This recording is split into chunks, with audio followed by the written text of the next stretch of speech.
2008 September 13 శనివారం సాయంత్రం ఢిల్లీ నగరం తన సాధారణ రోజువారీ హడావిడిలో ఉంది. కానీ కొద్ది నిమిషాల్లోనే ఈ రాజధాని నగరం భయంకరమైన ఉగ్రదాడులతో వణికిపోయింది. ఈరోజు 5 సమకాలీకృత బాంబు పేలుళ్లు ఢిల్లీలోని వివిధ ప్రాంతాల్లో జరిగాయి. దీనివల్ల కనీసం 20 మంది మరణించారు. 90 మందికి పైగా గాయపడ్డారు. కానీ ఈ సంఘటన వెనుక ఉన్న కథ ఏమిటి? ఈ దాడులు ఎందుకు జరిగాయి? ఎవరు బాధ్యులు? ఈ వీడియోలో మనం ఈ విషయాలని ఒక్కొక్కటిగా విశ్లేషించేద్దాం. మొదట ఈ బాంబు పేలుళ్లు ఎక్కడ జరిగాయో చూద్దాం. మొదటి బాంబు సాయంత్రం 6:07 గఫర్ మార్కెట్ లో పేలింది. ఇది కరోల్ బాగ్ లోని ఒక బిజీ షాపింగ్ ఏరియా. ఆ తర్వాత కేవలం 27 నిమిషాల వ్యవధిలో 4 ఇతర పేలుళ్లు కనాట్ ప్లేస్ లో 2, గ్రేటర్ కైలాష్ లో 1, గ్రేటర్ కైలాష్ 1 లో 2 జరిగాయి. కనాట్ ప్లేస్ లోని బాంబులు చెత్త డబ్బాల్లో ఉంచబడ్డాయి. ఒకటి బరఖంబా రోడ్ దగ్గర, మరొకటి సెంట్రల్ పార్క్ లో, గ్రేటర్ కైలాష్ లోని ఎం బ్లాక్ మార్కెట్ లో ఒక బాంబు, ప్రిన్స్ పాన్ కార్నర్ దగ్గర, మరొకటి లివిస్ స్టోర్ దగ్గర పేలింది. ఈ పేలుళ్ళు జనం షాపింగ్ వచ్చే బిజీ టైంలో జరగడం వల్ల నష్టం ఎక్కువైంది. ఈ దాడుల వెనుక ఉన్న సంస్థ ఎవరు? ఈ బాంబు పేలుళ్ల బాధ్యతను ఇండియన్ ముజాహిదీన్ అనే ఒక ఉగ్రవాద సంస్థ తీసుకుంది. వీళ్ళు ఈ దాడుల తర్వాత టీవీ ఛానళ్లకు ఈమెయిల్ పంపి తమ బాధ్యతను ప్రకటించారు. ఇండియన్ ముజాహిదీన్ ఈ దాడులను ఓపెన్ వార్గా ప్రకటించింది. భారతదేశంలో ముస్లిం సమాజం 60 సంవత్సరాలుగా ఎదుర్కొంటున్న అన్యాయాలకు, అమెరికా విధానాలకు మద్దతు ఇస్తున్న భారత ప్రభుత్వానికి వ్యతిరేకంగా ఈ దాడులు చేసినట్లు చెప్పారు. కానీ ఈ సంస్థ గురించి మనం కొంచెం డీప్ గా తెలుసుకోవాలి. ఇండియన్ ముజాహిద్దీన్ అనే భారతదేశంలోని ఒక ఉగ్రవాద సంస్థ. ఇది 2000వ దశకంలో ఎక్కువగా యాక్టివ్ గా ఉండేది. వీళ్ళు లష్కరే తోయిబా వంటి పాకిస్తాన్ ఆధారిత సంస్థలతో లింకులు కలిగి ఉన్నారని భావిస్తారు. 2008లో ఢిల్లీ దాడులకి ముందు వీళ్ళు జైపూర్ లో మే 13న 9 బాంబు పేలుళ్లు, బెంగళూరులో జూలై 25న 9 పేలుళ్లు, అహ్మదాబాద్ లో జూలై 26న 21 పేలుళ్లకు బాధ్యత వహించారు. ఈ దాడులన్నీ కేవలం 4 నెలల వ్యవధిలో జరగడం దేశంలో భయాందోళనలకు రేకెత్తించింది. ఇప్పుడు ఈ దాడులు ఎలా ప్లాన్ చేయబడ్డాయి చూద్దాం. ఈ బాంబు పేలుళ్లు చాలా కోఆర్డినేటెడ్ గా జరిగాయి. బాంబులు చెత్త డబ్బాల్లో లేదా బిజీ మార్కెట్ ఏరియాలో ఉంచబడ్డాయి. ఇది గరిష్ట నష్టాన్ని కలిగించేలా ప్లాన్ చేయబడింది. పోలీసు విచారణలో ఈ దాడులకు సంబంధించిన కొన్ని ముఖ్యమైన విషయాలు బయటపడ్డాయి.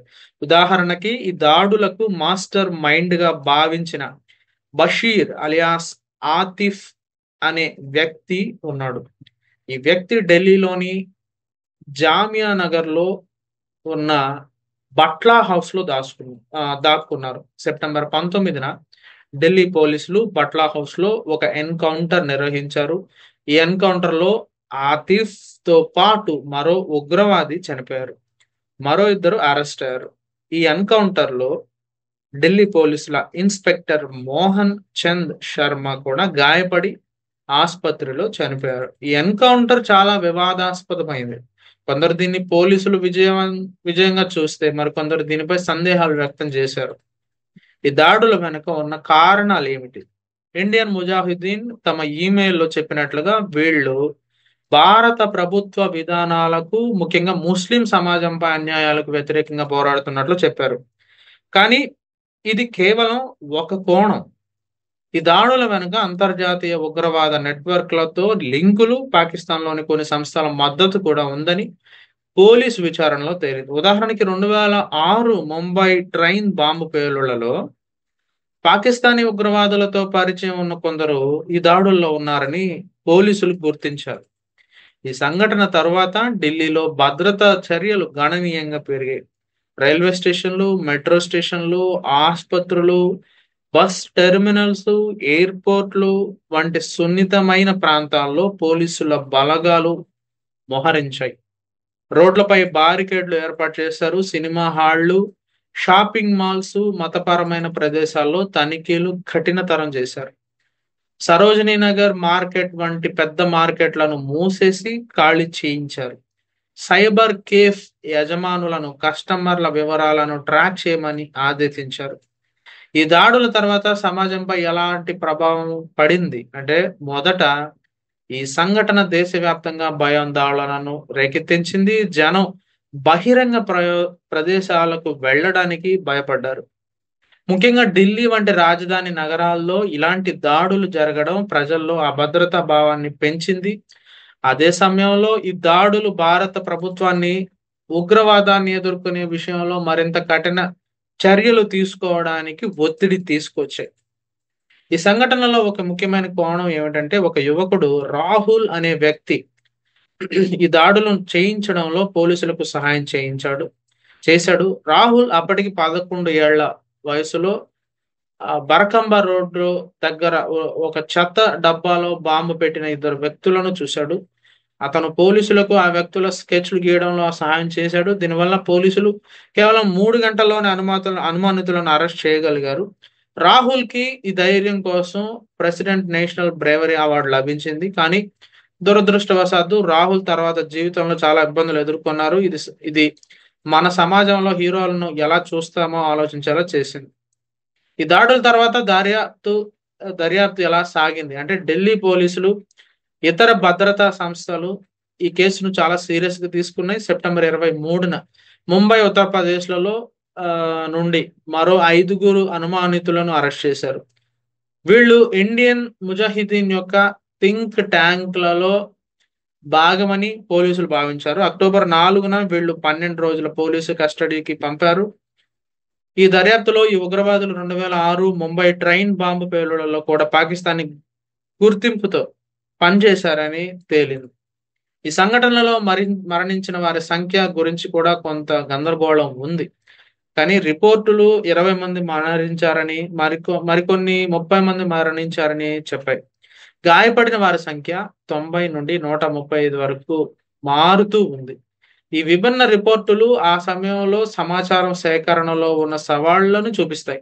అయినా ఈ దాడులు ఢిల్లీలోని ప్రజల జీవితాలను శాశ్వతంగా మార్చేశాయి. ఈ దాడుల నుండి మనం ఏమి నేర్చుకోవచ్చు అంటే, మొదట ఉగ్రవాదం అనేది సమాజానికి ఒక పెద్ద సవాలు. ఇలాంటి దాడులు కేవలం ప్రాణ నష్టం కలిగించడమే కాకుండా సమాజంలో భయం, అభద్రతా భావాన్ని పెంచుతాయి. రెండవది, భద్రతా వ్యవస్థ ఎంత ముఖ్యమో ఈ సంఘటనని మనకి గుర్తు చేస్తుంది. ఈ దాడుల తర్వాత భారత ప్రభుత్వం భద్రతా చర్యలను మరింత బలోపేతం చేసింది. ఇంటెలిజెన్స్ సమాచార సేకరణ మెరుగుపరిచింది. చివరంగా ఈ సంఘటన మనకు సమాజంలో ఐక్యత గురించి యొక్క ప్రాముఖ్యతను గుర్తు చేస్తుంది. ఉగ్రవాదులు తమ లక్ష్యాలను సాధించడానికి సమాజంలో విభజనలను సృష్టించడానికి ప్రయత్నిస్తారు.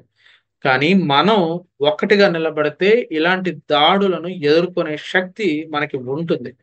ఈ దాడుల్లో మరణించిన వారికి, గాయపడిన వారికి మనం నివాళి అర్పిద్దాం. వాళ్ళ త్యాగం, బాధ మనకి ఒక గుణపాఠం. సో ఫ్రెండ్స్, ఈరోజు మనం 2008 ఢిల్లీ బాంబు పేలుళ్ల గురించి వివరంగా మాట్లాడుకున్నాం. ఈ వీడియో మీకు నచ్చిందని ఆశిస్తున్నాను. మీకు ఈ టాపిక్ గురించి ఏదైనా అదనపు సమాచారం తెలిస్తే కమెంట్స్ లో షేర్ చేయండి. మీ ఒపీనియన్ కూడా తెలియజేయండి. మన ఛానల్ని సపోర్ట్ చేయడానికి లైక్ చేయండి, షేర్ చేయండి, సబ్స్క్రైబ్ చేయడం మాత్రం మర్చిపోవద్దండి. బెల్ ఐకాన్ని క్లిక్ చేసి మన తదుపరి వీడియోలని మిస్ అవ్వద్దండి. మళ్ళీ మీతో మరో ఇంట్రెస్టింగ్ టాపిక్ తో కలుద్దాం. అప్పటిదాకా take care, stay safe, bye bye.